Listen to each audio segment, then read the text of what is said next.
Guys, welcome to yet another session of total commerce. और आज का मैं वीडियो लेके आया हूं आपके साथ वर्किंग कैपिटल मैनेजमेंट का एक क्वेश्चन सॉल्व करते हैं। आइए देखते हैं क्वेश्चन क्या कहता है। बजटेड सेल्स दे रखी है 5,20,000 की। रॉ मटेरियल, लेबर और ओवरहेड्स पर यूनिट दे रखा है 30 rupees, 40 rupees and 20 rupees respectively.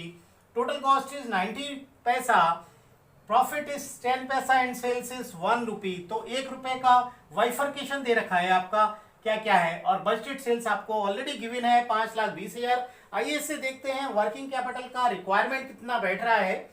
इसके लिए हम statement of working capital requirement बनाते हैं। आइए देख लेते हैं इसको कैसे प्रिपेयर करते हैं। हम जानते हैं वर्किंग कैपिटल किसके बराबर होता है, करंट असेट्स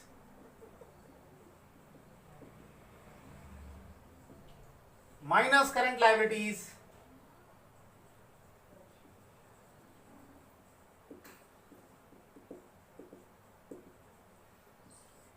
करेक्ट। अब करंट एसेट्स में क्या क्या एसेट्स आती है, मैंने आपको बोला था कैश आता है, कैश इसमें गिवन नहीं है। तो फर्स्ट जो आएगा वो आएगा इन्वेंट्री। अब देखना पड़ेगा हमें इन्वेंट्री किस चीज का है। यहां आपको रॉ मटेरियल का इन्वेंट्री दे रखा है, यहां है रॉ मटेरियल की इन्वेंट्री आपको गिवन है। इसमें स्टॉक ऑफ 3 वीक्स दिया हुआ है रॉ मटेरियल की इन्वेंट्री में। अब क्वेश्चन अराइज होता है रॉ मटेरियल कितने का बैठ रहा है आपका।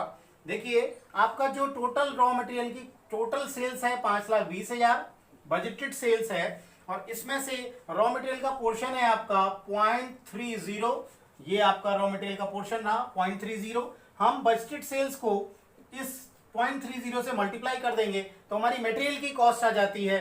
और इसका 3 वीक्स का आपका टाइम लैग है, तो 3 वीक्स का टाइम लैग अगर हम कैलकुलेट करते हैं, ये कॉस्ट आपकी आ रही है 9,000 रुपीज।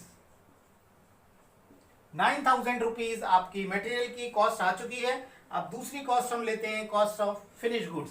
तो आपके स्टॉक ऑफ फिनिश गुड्स के बारे में दिया हुआ है। फिनिश गुड्स का स्टॉक भी सेम पैटर्न पर 5,20,000 की बजटेड सेल्स थी। फिनिश गुड्स में आपके ये पैसे भी आ सकते हैं, जो फिनिश गुड्स होगा वो इस अमाउंट पर आएगा 0.90 पर। तो जो फिनिश गुड्स 5,20,000 है सेल्स, उसका आपका फिनिश गुड्स का 0.90 ये टोटल कॉस्ट रहेगी आपकी फिनिश गुड्स को लेते समय। और आप कितने वीक्स का क्रेडिट है, कितने वीक्स का टाइम लैग है, ये आपको देखना पड़ता है। इसमें फिनिश गुड्स का 2 वीक्स का टाइम लैग दे रखा है, तो 2/52 हम कर देते हैं। इसके बाद जो रिजल्टिंग फिगर आती है वो आती है 18,000 रुपीज।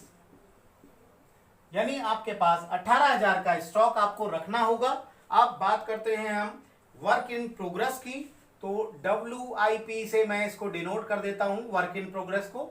देखिए वर्क इन प्रोग्रेस के लिए भी अमाउंट तो आपका बजटेड सेल्स का सेम रहेगा।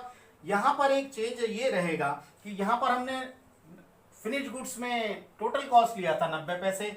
हमें जो वर्क इन प्रोग्रेस में चाहिए होगा उसका एवरेज, क्योंकि इसमें दे रखा होता है processing average on an average. तो एवरेज दिया हुआ है इन्होंने प्रोसेसिंग का 3 हफ्ते का।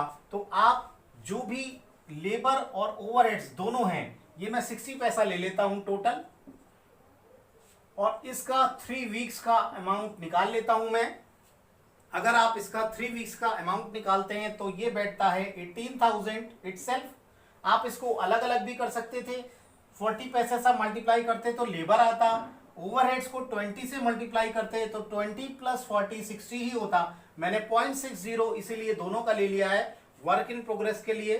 तो ये आपका 18,000 वर्क इन प्रोग्रेस का निकल के आ रहा है स्टॉक, जो इन्वेंट्री आपको होल्ड करना है। देखिए यहां करंट एसेट्स में इन्वेंट्री के अलावा दूसरा जो असेट दे रखा है वो है डेटर्स का अमाउंट। अब जो हमारे कस्टमर्स हैं जो वो उनको क्रेडिट इन्होंने 8 वीक्स का दिया हुआ है। डेटर्स का अमाउंट कैलकुलेट करने में आपको 5,20,000 बजटेड सेल्स लेना है। इसमें आप कॉस्ट ले लेंगे, कॉस्ट 90 है, कॉस्ट से हम मल्टीप्लाई कर देंगे, और इसमें 8 वीक्स का क्रेडिट है कस्टमर्स को। 8 वीक से आप डिवाइड कर देते हैं तो you will get the figure of 72,000। आपको 72,000 रुपए की डेटर्स का अमाउंट भी आपको वर्किंग कैपिटल की रिक्वायरमेंट में जोड़ देना होगा। तो टोटल एसेट्स जो आपकी बैठेंगी उसको यहाँ हम समराइज कर लेंगे कितना बैठ रहा है। इसमें से करंट लायबिलिटीज को हम लेस करते हैं। करंट लायबिलिटीज के नाम पर यहाँ पर आपको केवल क्रेडिटर्स दिए हुए हैं, तो करंट लायबिलिटीज में क्रेडिटर्स लिख देंगे हम। इन्होंने क्रेडिटर्स का क्रेडिट पीरियड 5 वीक्स का दिया हुआ है, तो आप जो क्रेडिटर्स निकालोगे वो 5,20,000 का बजटेड सेल्स है। इसमें जो मटेरियल कॉस्ट है, क्योंकि सप्लायर आपके जो है वो मटेरियल के ही लिए होंगे, तो 0.30 से आप इसको मल्टीप्लाई कर देना है और आपका जितना वीक्स का भी इसमें क्रेडिटर्स को क्रेडिट दिया हुआ है वो आप इसको ले लोगे। तो सप्लायर ने आपको दिया हुआ है 5 वीक्स का क्रेडिट, तो हम यहाँ ले लेते हैं 5/52। तो क्रेडिटर्स को जब हम ये सॉल्व करते हैं तो you will get the figure of 15,000।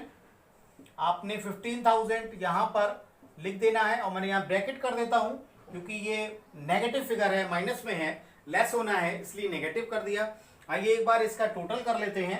ये टोटल बैठ रहा है आपका 1,17,000। It is 1,17,000। आप यहाँ इसमें से क्रेडिटर्स को लेस करेंगे। क्रेडिटर्स को लेस करने के बाद जो आपकी फिगर आ रही है वो आ रही है 1,02,000। This is the amount of working capital. और यहां हम लिख देते हैं नेट वर्किंग कैपिटल। ये हमारा नेट वर्किंग कैपिटल का अमाउंट आ गया 1,02,000 रुपए। और इसमें से अगर कोई कंटिजेंसी होता तो हम उसको और ऐड कर देते, लेकिन इस क्वेश्चन में no contingency is given, so the answer will be the 1,02,000, यानी वर्किंग कैपिटल रिक्वायरमेंट हमारा 1,02,000 का रहेगा। So I hope this is clear to you. और अगले वीडियो में मैं आपके साथ इन्वेंट्री मैनेजमेंट लाने वाला हूं। So stay tuned with the total commerce by doctor Sumit. आपको वीडियो अच्छा लगा हो तो please like, share and subscribe. Thank you.